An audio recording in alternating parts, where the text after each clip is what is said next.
Hi, welcome to Road Gateway Rotary. We're excited that you're here. I would like to invite Brenda Patton up for the pledge and four-way test, please.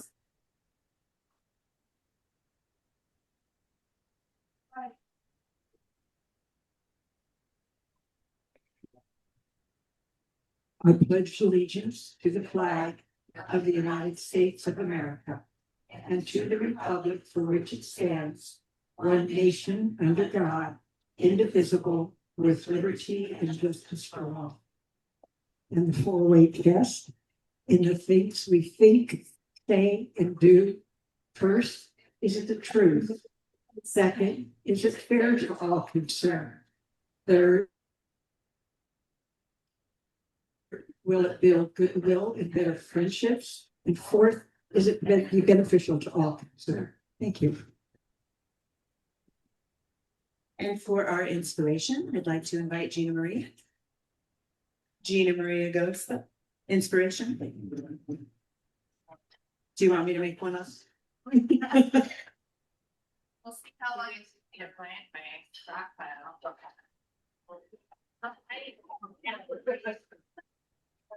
Right, let me see here. Because I'm not good at making things up. Here. You can see. All right, I'm gonna still in the Chinese thoughts for the day. Thank you for having my back here. I like this one.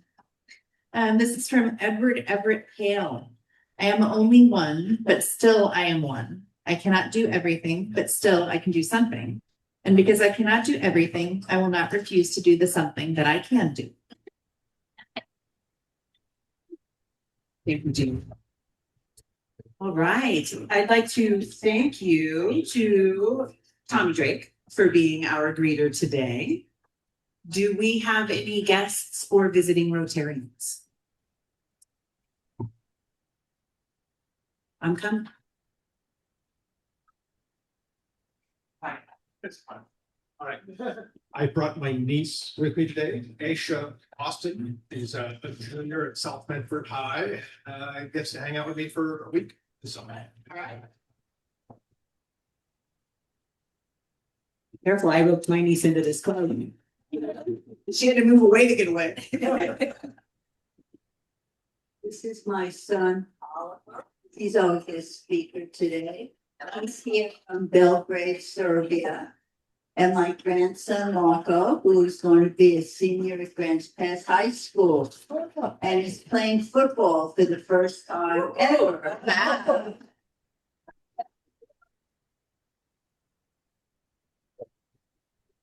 Any more guests or visiting Rotarians that I missed? Thank you again to our tech folks back there. You've been doing amazing. You're here all the time. Thank you. And to all of the folks that step in and do those jobs for us.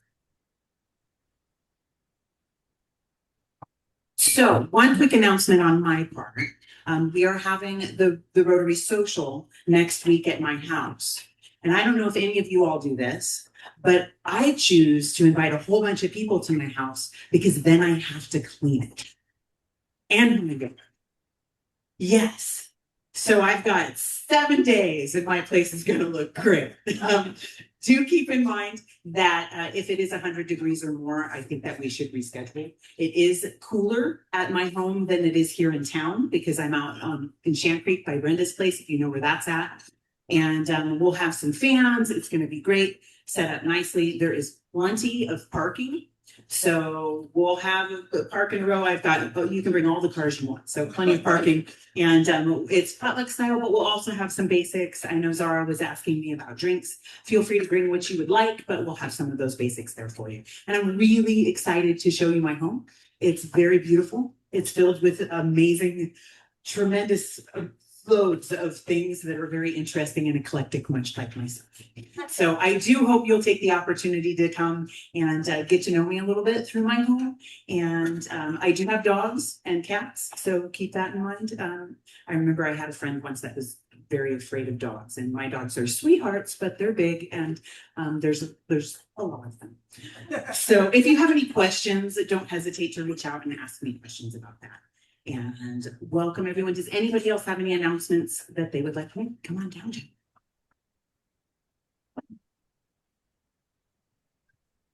Hello, Jim Lefebvre here. As you're aware, we supported a global grant in Cozumel, Mexico, and it had to do with collecting rainwater for purification for two schools, EST 6, which is a middle school, and Setmar, which is a vocational high school. Well, in March, I told you that there was too much water at one point, and part of the system at EST 6 couldn't handle the weight and actually failed. So that had a necessity to be repaired. And fortunately, the funds were available to do that. And that repair was completed in June of this year. And this last week, the Cozumel Club provided me with the necessary documentation. So I put in a final report to the Rotary Foundation, and this grant should be getting closed out very shortly. I expect to have to answer some questions, but at least at this point, the submission has been accepted. I'll give you future updates as it comes along. And when everything's said and done, my wife Jolene and I hope to give a presentation about this entire project to our club.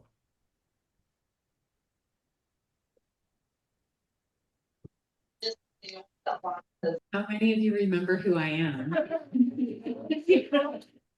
Oh, yay. So I'm Sally Siebert Snyder. I'm close to going back to my name I was born with, which is Siebert.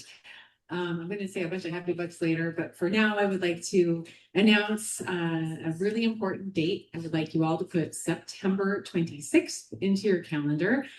It's a Saturday, and we are having a powwow at RCC with David West, MC. A lot of you know him. He's a dear special person of our community. So September 26th, powwow at RCC. And the other thing, of course, is I would love for you all to open up your wallets because RCC is supporting as much as we can, but it is traditional to give a feast in between the first grand entry and dancing. There's from noon to 5, and then from 5 to 7, there's a feast where we feed everyone. And then the powwow continues from 7 to 9 p.m. So if any of you would like to help contribute, I would love my Rotary Gateway Rotary Club to help support this. Find me, and that's it. Thank you. Thank you. Sally says thank you. Louder. Sally, I'm glad you're here. We've missed you. It's good to see you. I'm excited about that power also. I talked to David about it, so I'm looking forward to it. All right. I think we are ready to introduce. What? Yes, sorry. What'd she say? The social. Oh, yes. I talked a lot about it. Yeah. Lots. Yes. Oh. According to Oh, yes. That means I'm going to really have to clean my house. No, I'm already halfway there. I'm really excited to welcome you all, and I think it'll be lovely. I'm close to the Rogue River and on Shan Creek, and I have a pond, so there's a lot of space. Should be plenty of seating. If we get a large turnout, I might ask that you bring some additional chairs, but I should have most everything covered. Like I say, plenty of parking, all the good food. We shall have a good time. All right, I am super excited to welcome Marco up here to introduce our speaker today. Oliver McCoy, who is our member Ellie McCoy's son, and Marco is going to tell you a little bit about his dad. First of all, I thought I was just going to introduce him very quickly, but turns out it's a pretty big deal. This is my dad, Oliver McCoy. He's a proud to call my father. He's a great dad. We've been living in Serbia for the past 4 or 5 years. And driving me to football practice every day, so I'm very thankful for that. Lots of back and forth. His name is Oliver McCoy, and he's amazing. Yeah.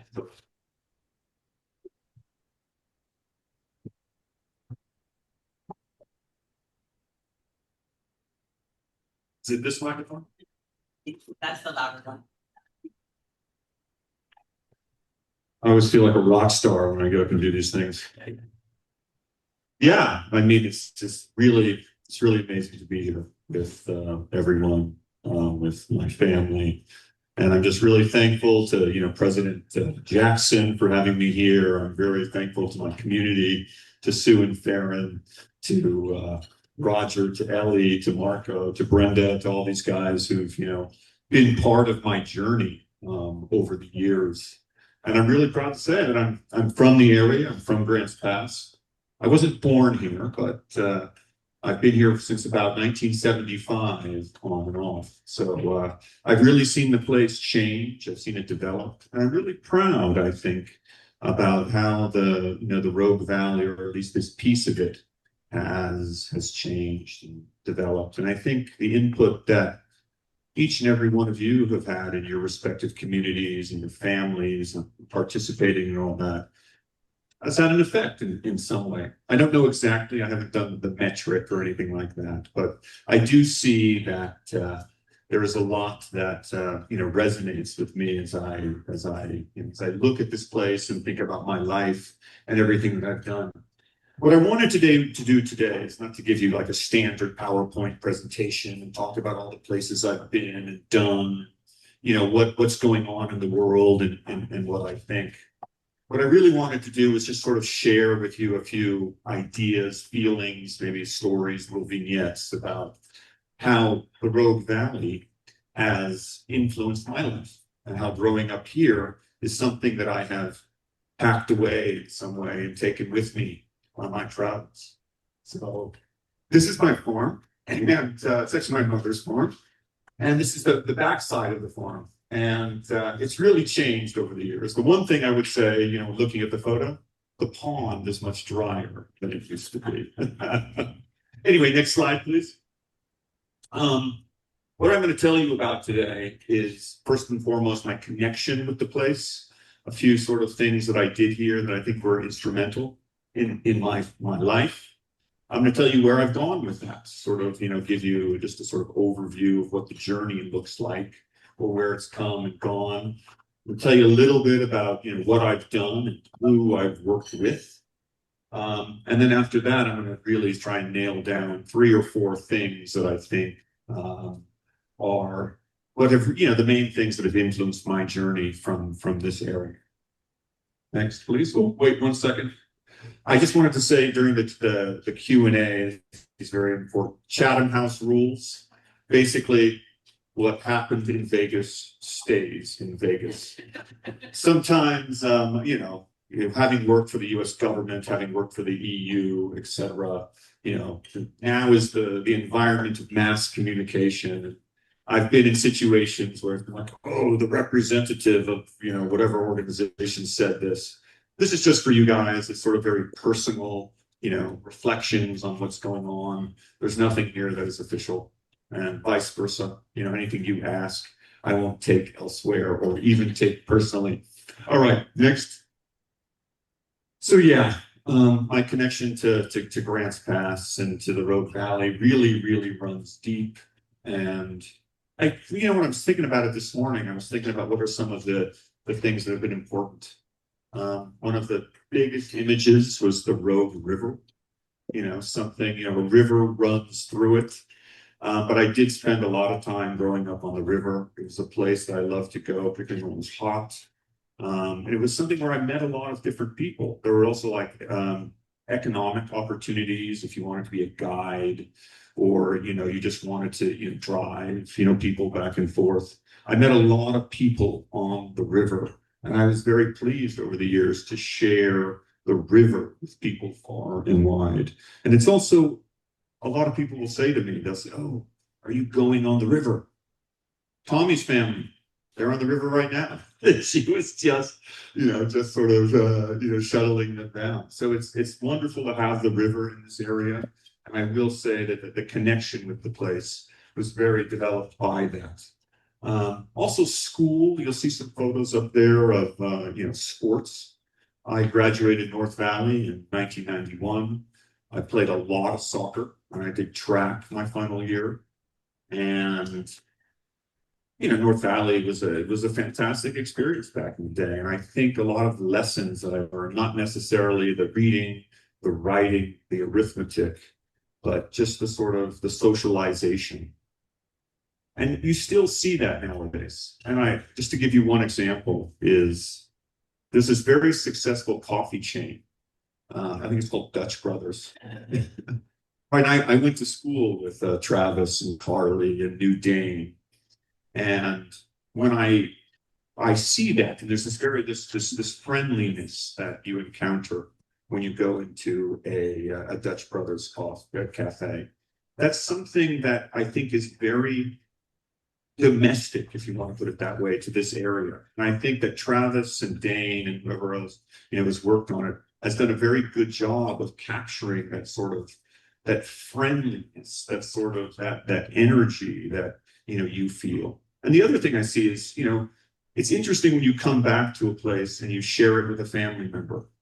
And my son will say, wow, the dudes on the football team, they're very friendly, they're sort of cool. Or, you go someplace and we're sort of having conversations with people. That doesn't happen elsewhere. And that is something, so that sort of connection with the community, with the way that you guys communicate, that's been there. So I think it's great that both our boys have had the opportunity, as Marco said, to live abroad, to experience, what's out there, different countries, different schools, different languages, but at the same time to come back to bring a bit of what they've learned with them to their schools and to their communities. Okay, where I worked at a glance, this is fun. And I really wanted to do a sort of broad brush overview. And the genesis of it all, I think, I owe a lot to my mother, was she took me to, Mexico in 95? Or was it before? Doesn't matter. I remember going to Mexico and getting off the plane in Mexico City and being like, wow, no one speaks English. And that for me was just this amazing, eye-opening experience. And because here, whatever it was, I just figured, everybody speaks English. What do you need other languages for? But I really found that there was a whole world out there, and definitely going to Mexico and sort of doing that was one of the first forays, the first steps into that. Also, other people from our community, Tommy, correct me if I'm wrong, you and Mao would go to Mexico and come back and do a slide deck or something and talk about your experiences. Okay, yeah. It happened a couple times, and I was overjoyed and very interested and curious about the world from that very beginning. So once I went to Mexico, I came back, and I played soccer. So soccer was a sport that wasn't the main sport. It wasn't American football, basketball, or baseball. Those were sort of the main sports in school, soccer. And back in the day, soccer has really become popular now, but back in the day it wasn't. But I met a lot of foreign exchange students on the soccer pitch, also the Spanish sort of aspect. So those little things helped me think, maybe you should travel. So when I finished undergraduate in 1995, after a short stint playing soccer in Yakima, Washington, I went to South America, and I was teaching English. I was staying with some college friends. And I took a trip on a bus and a train in the mountains of the Andes. And I ran into a Peace Corps volunteer. Cool guy. And I said, what are you doing here? He says, I'm doing large animal husbandry. What does that mean? And he's like, well, I'm helping the locals be more efficient in terms of how they deal, and more hygienic in terms of how they deal with their agriculture. I thought, wow. And then we talked about it some more. And that sort of thing seemed like, my mother had said that, the Peace Corps is something that she always wanted to do. What a great opportunity, et cetera. So I came back to the United States after, I think, 3.5 months in South America, primarily Ecuador. And I signed up for the Peace Corps. And the Peace Corps took me to Turkmenistan. So I was in Turkmenistan for 2 years and change is what I like to call it. And it was one of these experiences that you can't find anymore. You couldn't write a book about. You get off a plane, they throw you on a train, you don't speak any of the language, you've never, the food is very different and difficult. There's a lot of vodka. But it's either sink or swim. And I really got into the language to Russian. I worked at a Russian school as an English teacher. And that experience, just having the opportunity to work with people, to see how much we have as Americans in a place like Turkmenistan, which was a fledgling country right after the fall of the Soviet Union. The Soviet Union fell more or less. It started in 89, but by like 91, it was done. By the time I got into Turkmenistan, they were really still finding themselves. So Turkmenistan was fantastic. So after Turkmenistan, I moved to former Yugoslavia. There was a war that had gone on there. There were several wars. And I got on with UNMIK. Sounds very fishy. UNMIK is the United Nations mission in Kosovo. So I took the skills I had learned right in the Peace Corps and used them to work to help build Kosovo as a fledgling state. This is before the independence process and before recognition. And what was fantastic, I think it was 26 when I got there. An amazing opportunity to do things like build political parties, establish non-governmental organizations, train the civil service, help establish a media system that everybody complies with. So I spent, I think, 4.5 years in Kosovo. And in that time, I met my wife, who also worked for the United Nations. She actually worked for the OSCE, but that's another story. But, we got married, started having kids, and she was in Serbia proper, in Belgrade, so I moved up there. And then over the years, you go to graduate school, you go back to Kosovo, after you've gone. And I studied the Middle East and Central Asia. My focus was Iran, and at the time, you call it contemporary Iran, from the first Shah Pahlavi to the last one, basically to the Islamic Revolution. So that was extremely interesting, focusing on something I knew nothing about. And I figured that that was what graduate school was for. Looking back, I think maybe I should have studied, Grants Pass or Kosovo, something I knew a lot about, because it was a lot to take in, but I really enjoyed it. After my second tour in Kosovo, I went. The State Department got a hold of me, and they said, "We need somebody in Armenia, in the South Caucasus.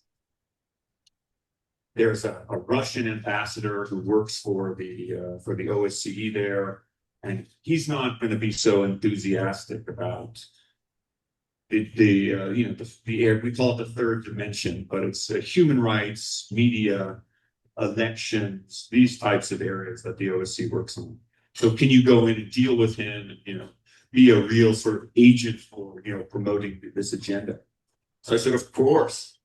Let's go for it." So me and my family, we actually drove in a car, in a Toyota 4Runner from Kosovo all the way across the former Ottoman Empire.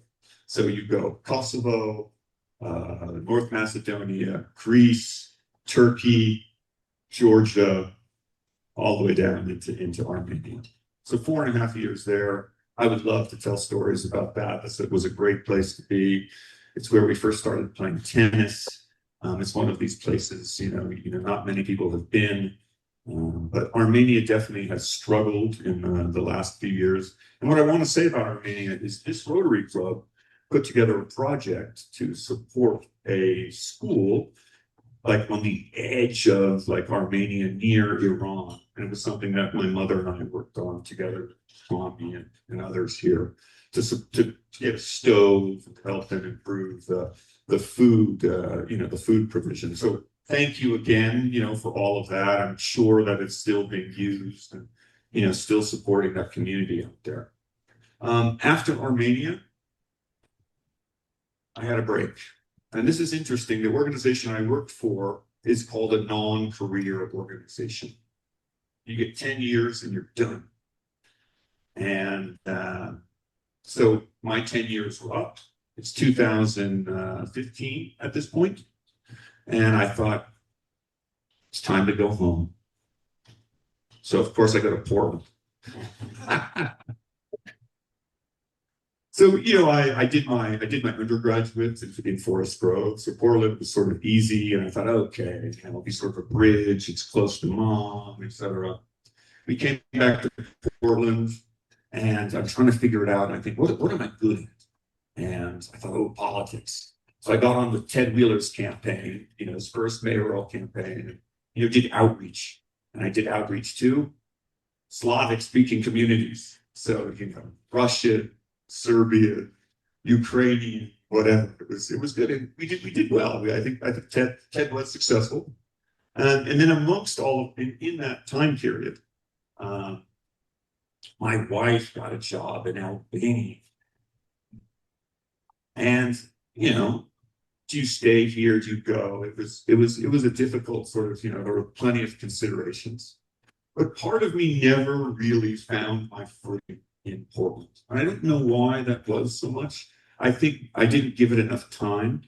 I also think that the United States, Portland changed. And probably I changed as well. So when we did get the opportunity to go back to Europe, go back to Yugoslavia, the Balkans, we went for it.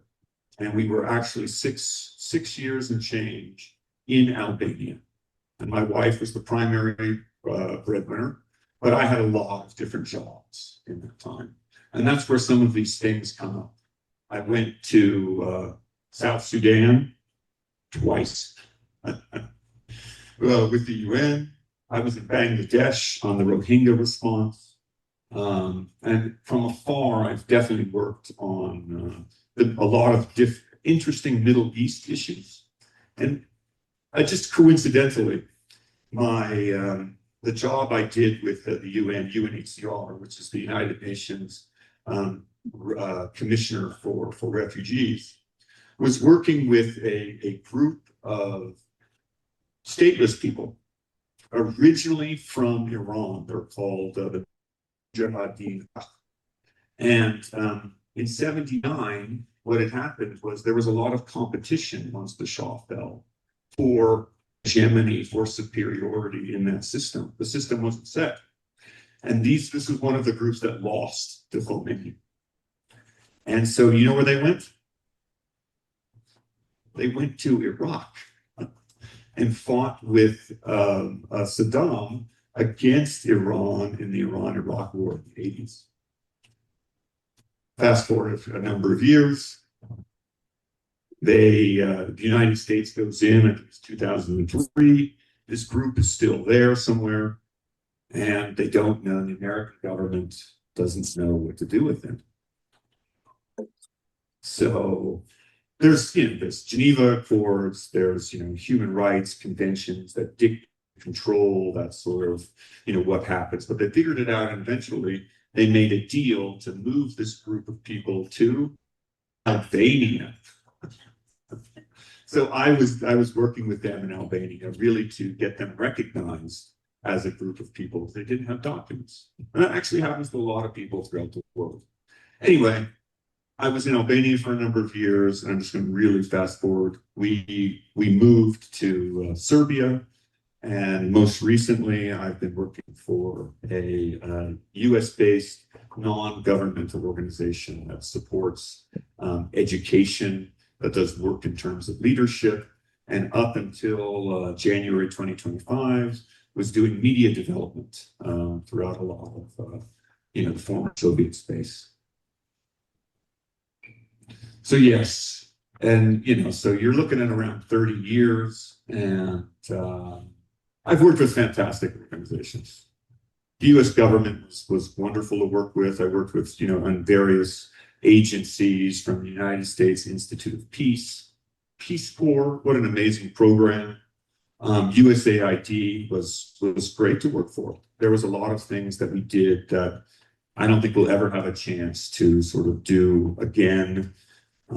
My position in terms of soft power diplomacy is that it's very, very important for the United States abroad, right? Doing things that aren't necessarily in your interest just because you feel that service is important or you want to, build these relationships.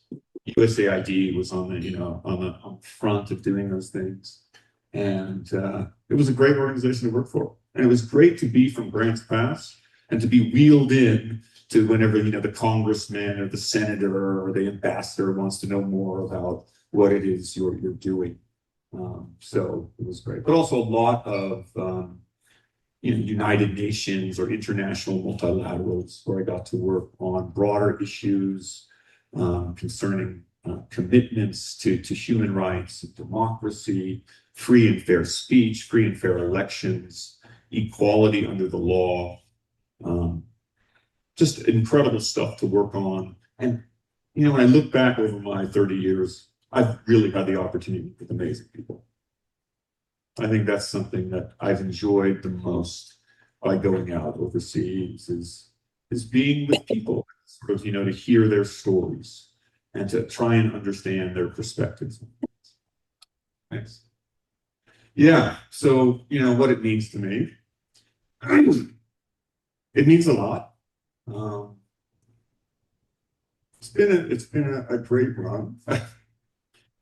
And I'm very thankful, profoundly thankful for the opportunity to come from here to do all of these things.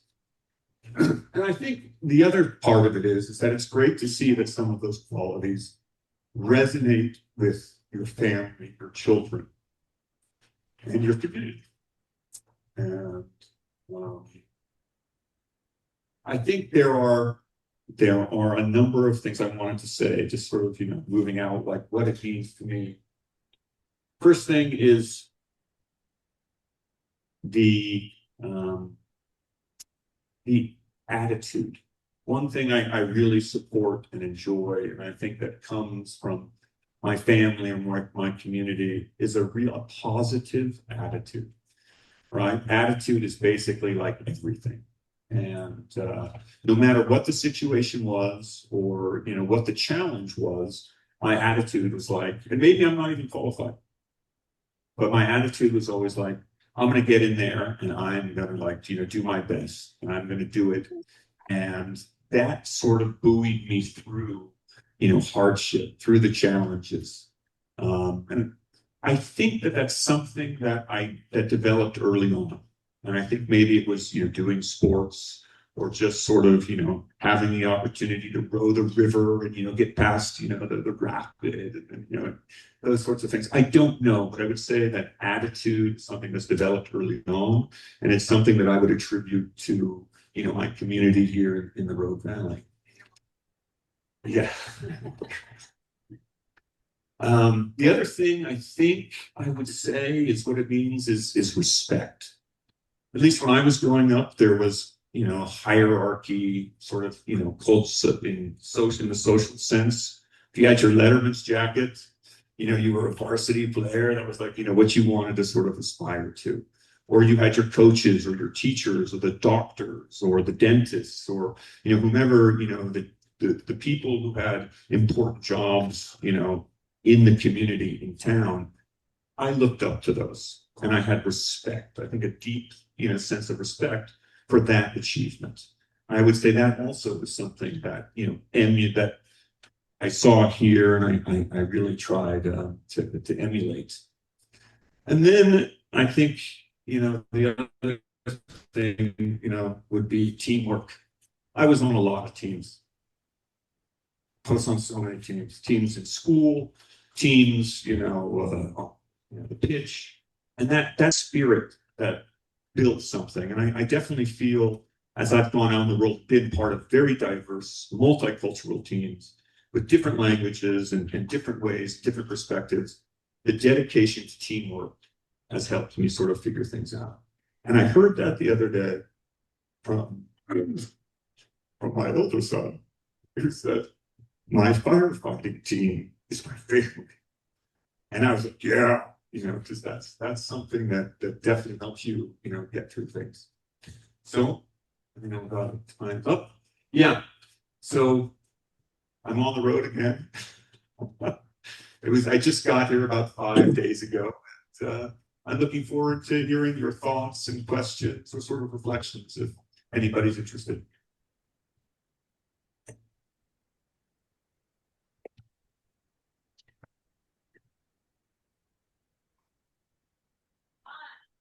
We're giving you all the loud. Hey, start with you, Jim. Hi there. I'm really interested in like Albania. I was in Yugoslavia on a trip and it was wonderful. And it was like Albania was this black hole. Nobody knew anything about it or whatever. And so it sounds like you had a good time there. We had a fantastic time in Albania. So Albania has definitely gone through a rough time. Its most recent history under Emperor Hoxha, really locked, really, dark days over there. But the country itself has surprisingly really moved forward. Really, I would say breakneck speed. And if you speak to people who are dealing with European Union accession, they are meeting all the requirements to sort of move in. And you can expect Albania to be a EU member state fairly soon. I mean, the messaging coming out of there is very strong. It's been discovered. The place has amazing mountains, has amazing rivers, and beaches, fantastic food, good, so there's a big tourist influx as well. Infrastructure has developed. It's been in the news lately because I think Trump's son-in-law or somebody associated with the Trump organization has bought some land there to try and build a big hotel. So it's there. There's been protests. There's a strong sense of democracy. It's hard to say, when you speak to locals, they'll say, it never lives up to expectation. But if you're an outsider and you're coming in, you will find a lot of hospitality. You will find a lot of benefits, not just, and it was one of the safest countries I've ever lived, right? No issues, fantastic food, love the tomatoes.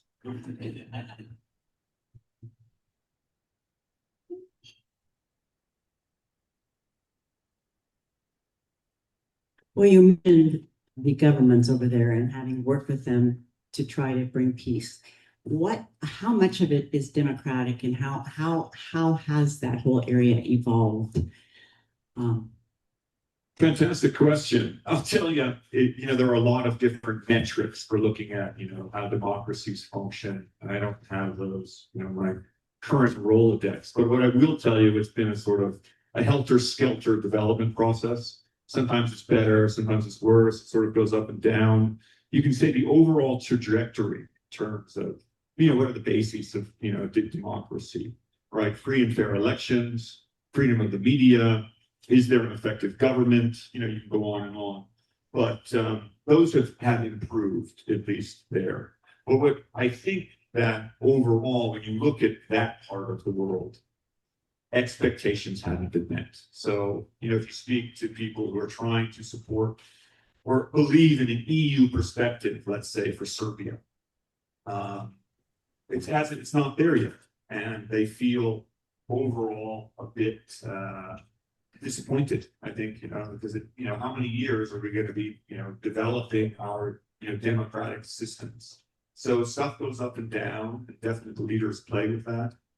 Overall, I feel that the economic development area of it has buoyed, has improved, the enrichment, it's changed it significantly, particularly if you're looking at places like Croatia or Slovenia, even Romania, Bulgaria. These are sort of like the backwoods, right? Back in the day of Eastern Europe. they've really moved forward and done things. There's still a long ways to go, and there will always be problems that we experience here. But overall, the trajectory is very positive.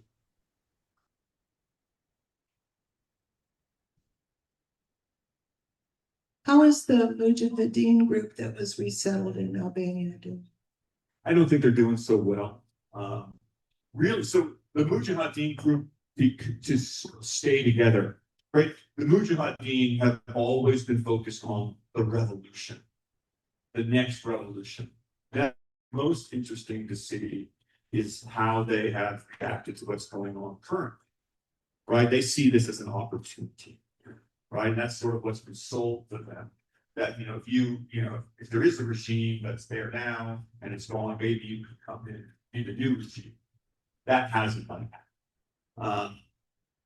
They've struggled really because they're not bringing in any members. And also the culture there is that no one gets married, no one has kids, right? And so this is not a sort of perspective for them to sort of survive.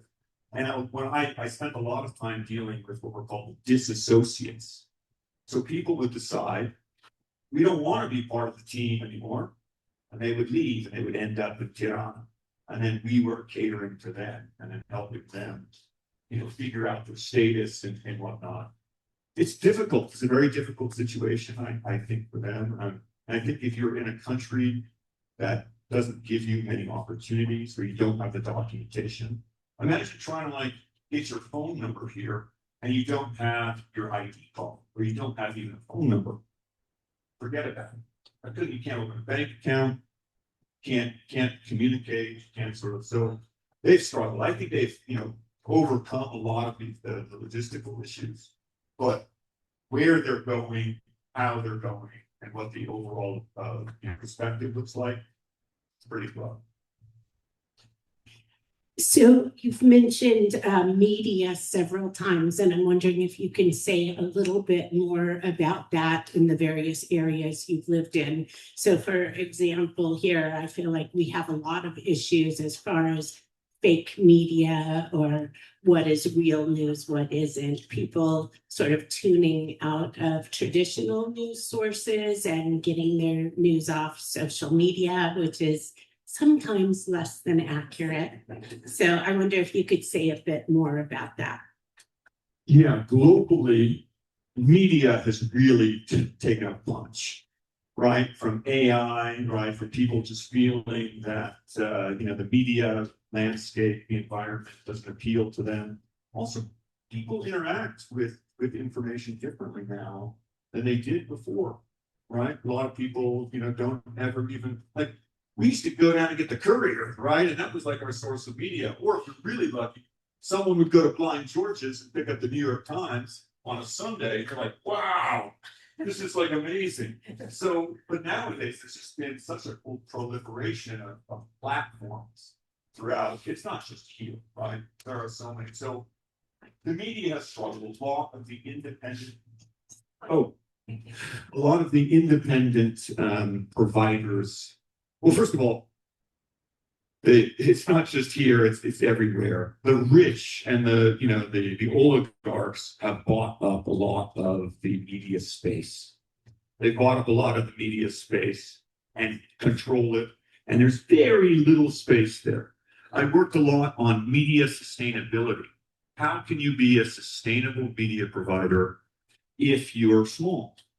Because the big take up the most. They get the most public revenue. They get the most advertising revenue. What can we do to create communities of people that cater, that provide, different or reliable information?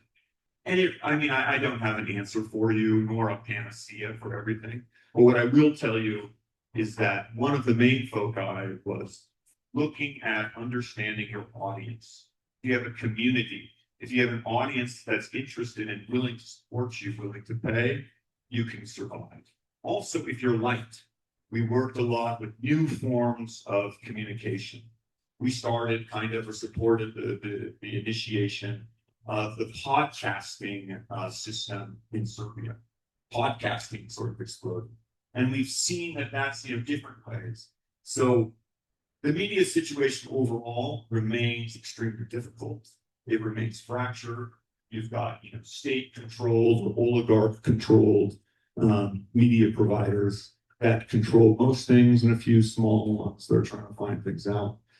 I would say that one of the things that we can do is just don't believe much. All right. Look at different sources, use your common sense, learn to discern, right? Be very discerning and don't just be reactionary about what it is you're reading or, what's going on. And I would also say, focus a lot on your local community. It's right. I meet people who have been affected by what's going on and who are angry about what's going on oceans away. Part of me is like, that's great. You're interested in what's going on in Iran or Israel or so what. But think more about what, your community, or think add that in there about what's important for your community, because this is really what is, where your feet are, where you live, where you breathe, and try and nurture and understand those relationships. So it's a complicated subject. I mean, I have to drill down in certain areas, but I would say the whole media landscape and the way it's evolving, the only way to sort of continue is to just be as flexible, as entrepreneurial, as interested in tech, and to be just absolutely dedicated to your mission. And if you're an independent provider with a mission to provide facts and to be honest, etc., don't sway from that.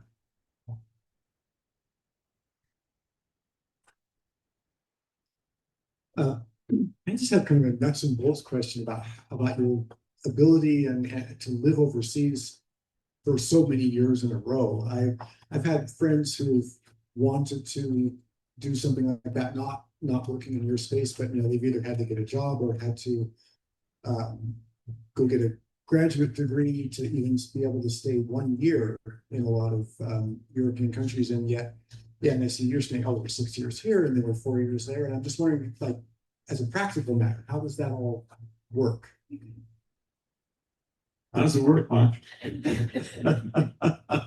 No, practically. First of all, your wife is Serbian. Oh, okay. But we've been in other places. Yeah, you can get married. That sort of helps. But I would definitely say that being opportunistic, right, or just sort of open to different possibilities. I haven't always had the same swim lane, right? If you're doing governance development in South Sudan, right, and then you move to doing media development or just doing communications at USAID, or you've worked on human rights issues in Serbia, well, you should be able to do similar media freedom or working with IDPs or refugees in Armenia. I mean, I would say flexibility is one of the key aspects. The other thing is patience. If you want to be successful in a new community or a different community, I don't want to call it integrate, but at least survive, you have to sort of suspend what you sometimes think is the proper way to do things. I could give you an example. If you have a flat tire in, let's say, the village in Serbia or something like that, there's going to be the entire village is going to come down and try and help you and tell you what to do and be overly helpful. And as an independent American, I'm like, what are you guys doing? Get away from me. That drives me nuts. I can take care of this myself. So as I have, changed and sort of dealt with these, I've just learned to have patience with that, sort of step aside, be it a bureaucratic thing, be it a logistical thing, be it whatever. All of these places, they have their own sort of personalities and characteristics, and they have it for a certain way. And I don't have to agree with it, the politics or whatever, but having patience to say okay, it's not, I do want to get to where I want to go. At the end of the day, my tire will get changed, right? Maybe it's not going to be done the way I wanted it to get done, but what's important is that I get from A to B. So I think that the patience and just sort of being very opportunistic. I mean, I've moved around a lot because jobs end. And if you're in the development or humanitarian field, you want to work yourself out of a job. You want to go in, fix what's needed to be fixed as you can in the refugee camp, and hit the road. That doesn't happen a lot of times. People are always, oh, there's more funding for this, that, the other thing. But you want to work yourself out of a job. So I've really tried to do that, to be on the front end of things, and then to step aside and move on. And so part of the patience, I would also say, one of the characteristics for sort of succeeding operationally is not to take ownership so much of it. It's not your country. It's not your tire. Right? You just let it. You have to say that that's theirs. And I think I learned that in the Peace Corps. That was something I really wanted my English language center to be the best. And at the end of the day, it's not mine. So let them own the decisions for how to run it. One more question. You've been to a lot of countries, and when you come back to America, what are some of the things that you appreciate the most? In-N-Out burger. It's like I was like, wow, it's the big thing. And my son was telling me that there's a whole special language, like an off-menu language or something. So I don't know, tongue-in-cheek things aside, it's great to be. And my mother says this when she comes and visits me, or we go to places. She'll say, I look at people. And they just sort of keep on walking. And I'm trying to make eye contact and have some sort of resonance. And I'm like, well, they just don't sort of do that over there. But it doesn't mean they don't like you or whatever. I think it's just a cultural thing. Here, you can go to Lupita's, you can go to Wells Fargo, these are places I've been to school, wherever. You look at people, they smile, there's you and your sort of energy resonates in some way. And I don't know if that's only Grants Pass, all of the United States, whatever. I don't even care if it's real or just sort of superficial. But what I am saying is that I do notice that there is much more of a human sort of interaction and sort of a care for that. And I can't say what's right, what's wrong, but as a Yank, coming from Grants Pass, I definitely appreciate that.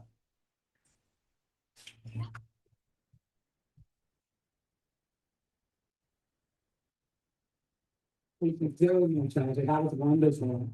I do hope you'll still be here in 7 days and come to our social, because I think you might be the belle of the ball. Lots of great conversation there. I would like to invite Valerie Lovelace up as our Sergeant at Arms. And I really am going to try to keep this short. Look at the clock. I'm going to be short. Actually, this kind of goes back to what you've done, because basically I tried to think of something. I love the glimmer. Sergeant at Arms we had with Lutz, so wonderful. And so I read a lot and I love rivers a lot. And so the ripple effect came to my mind. And so I've been in love with rivers since I was very young. I didn't live in this community. I lived up in eastern Portland, and I spent a lot of time out on the Sandy River. And so in my life of travels, which I've been around a lot, when I came to Grants Pass, I met the Road River, and I have had just wonderful experiences on it. And you're right, this is a community that is wonderful. And so basically, I'm just talking about the little things that have happened. And I'm going to go two directions. Number one, kindness is the best ripple effect that you will ever have. And I had, having spent time on the Road River many times and wonderful things happening there, I had an experience at Sports Park, Reinhardt Park last week. I was with my dog, and I take my dog to several parks and walk along the river. And we like to go down those little paths that lead you down to the river. And so I went on this one that started off as a great big path, and it slowly got smaller and smaller and smaller and smaller. And I saw a couple teenagers come up from this part that I wasn't sure was the river, but I decided path to the river. I decided to go for it. I mean, it's the river. I've got a dog, right? So I go down this path, and I get down at the very bottom of it. It's really rocky, and then there's a second layer of rocks, and we'll have a dog on a leash who my daughter just never wants me to let go of because he's going to run away and never come back. So I get down to the river and I'm just about ready to step down and my dog pulls me and I do a face plant right into the Grove Rivers. And of course it's all rock. And so the first thing you do is at an instance of guys look around really slowly to see if anybody's seeing. And then as you're aging, you then have to move your fingers and toes to make that sure you can get up because you know as you get up, it's not going to be very pretty. And so I did indeed pull myself up and I was just kind of in shock, and I said, okay, I can do this. I got hold of the dog again and we decided not to go back that route. So we went down another route. Well, I didn't notice what I looked like, right? I'm just trying to get back to my car with my dog. And so I come up this path and I run into this lady and I'm thinking, oh gosh, I didn't want to run into anybody. And she says, oh, did you see that you're injured? You have blood running down your leg. And of course I hadn't noticed. I was just trying to get to my car. And so no. And so, she starts to talk to me for a while. And of course, all I can think about is I've got water just dripping down my face. I had just had eye surgery. So I'm thinking, oh my gosh, I get some river water in my eye. I mean, you think a million things about what you look like. And she sits there and she starts talking to me. And she was the kindest woman I have ever met. She sat there and helped me with my leg. And then we talked for a while. And she talked what a wonderful, energetic spirit I had. And I thought to myself, wow. And I thought back to all my readings about ripples. And I thought, well, there we go. I was the ripple. And she gave me the kindness. So there's two ways we can go with this. I want to make sure we do the happy bucks. But number one, kindness, little acts of kindness that people have done for you that have huge effects on your life. And I will never forget that moment because I realized just a simple kindness can truly change how you're feeling and who you are. And that ripples on. So that was one of it. Another one is great stories. I mean, I'm talking to a crowd of people who love rivers and love the Grove River. And I'm sure you've all got some funny stories. I could tell you some funny stories, but we're out of time and I want to hear your stories. So if you have anything you want to share about the Grove River or kindness, I'm going to put it out there for some happy bucks, throw some money on the table. I'm going to put $5 on my table, start with $5 for my survival and act of kindness that came back to me. And slowly my bruises are going away. I have a little heart on my it's the shape of a heart, which is kind of cool, which once again goes back to that act of kindness. So there we go. Well, my act of kindness and the Rogue River is just that Ellie and Ollie and getting to meet Marco,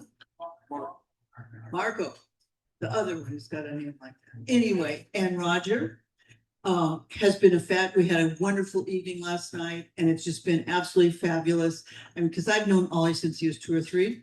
The other great thing about last night was that my son, who's been in Iran, was with us and he was here many summers. It's my stepson, but it's just like, oh, thank you, Jason, for being home. So that's what my happy bucks are and the kindness of Ellie and her family.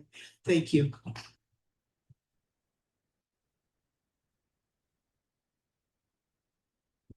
Gotta be some other fun stories, happy stories. Well, I wanted to say this a couple of weeks ago, right after it happened, but we were on a different subject. But a couple of weeks ago, as the beacon fire was taking off, I was over at the coast and all of a sudden my phone's blowing up with phone calls and messages going, there's a fire right behind your house. And I looked at my phone and I was at level 3, go now evacuation status. And it was really nice to have a best friend who would go over to my house and get my cat and get my motorhome and get my important papers and take them all out to his house and set them up. So when I got home from the coast, racing like a maniac to get here, my cat was happy as a clam in an air-conditioned motorhome, just waiting for her dinner. But I really appreciated Greg and everything he did to help me that day, and everybody else who texted and called to say, what do you need? Do you need to come stay at my house? Can I help you move anything? Appreciate all the people in my life who were there for me at that moment.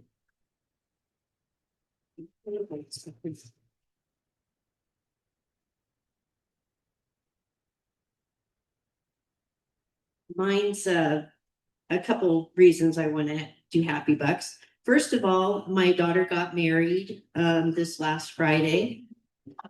And we were in Astoria, and we met some of her husband's family while we were there.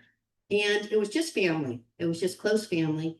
And it was beautiful. And their family, we were going to meld so well together. And they were kind, and everybody jumped in and did their parts. And it was just lovely. That was my first thing about that. And also this presentation, I think of this as our news source, one of our local news sources, best news sources, and all of our presentations. I am so appreciative of the Courier, KOBI, our local news, and I support them extra because of that, and I do KOBI on Facebook and I will share anytime I can. So just stay local. I appreciate it. And I like that reminder of that, and to not worry about so much of the noise internationally that we can't have control over, and to keep it local, what we can do. So that was long, sorry.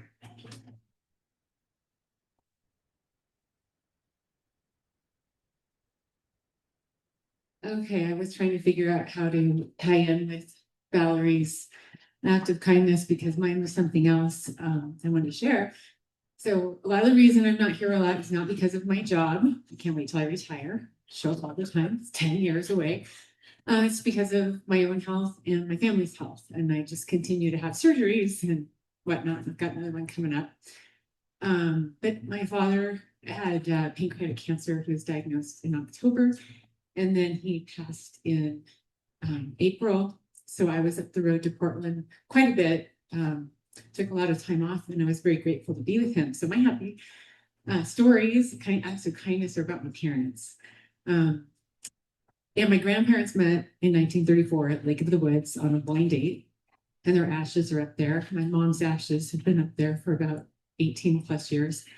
And on 4th of July, we got to put my dad's ashes up there with her, which was this really, really special. So my mom was the type of person who never met a stranger. One of the most kind people I know. But then my dad, we'll talk about my dad right now. One time he picked up some hitchhikers. I was a teenager, and they were young college students, and he brought them home to spend the night because they didn't have a place to go.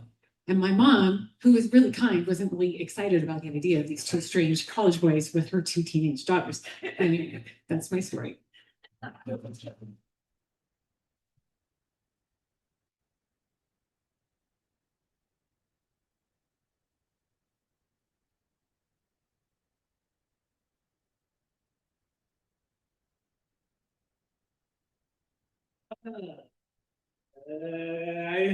I still wanna send pink flamingos to Albania to support the effort. Can help me figure out how to do it. Happy vote.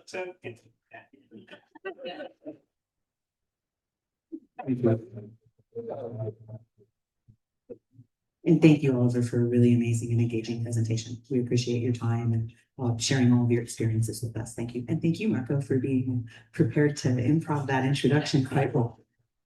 I love putting people on stuff. I do want to make a brief announcement. I kind of went around and saw the room. I'd like to say that Wild River has stepped up their food game, and we are tracking our numbers to make sure that they're able to make ends meet. So when you come in, would you please check in and think about ordering lunch from them, because they have to make a living too. So I did write down all the names. We're checking who's buying what.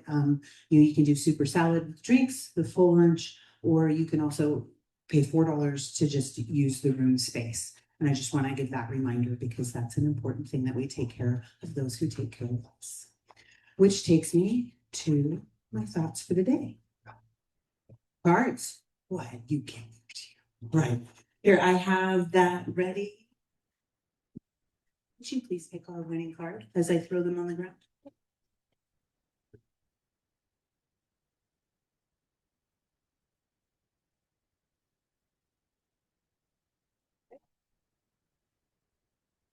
Four of clubs. We have a winner. We have a winner, Gracie. Wonderful. I did enjoy going around the room and writing down your names, and I've really gotten to where I know almost all of your names. And just really appreciate and love this club so much and the good work that they do. I'm glad that each and every one of you are here.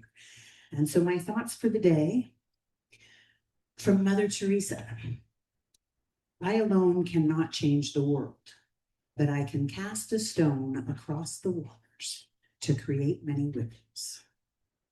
We did not coordinate. And from Ralph Waldo Emerson, the purpose of life is not to be happy, it is to be useful, to be honorable, to be compassionate, to have it make some difference that you have lived and lived well. Thank you.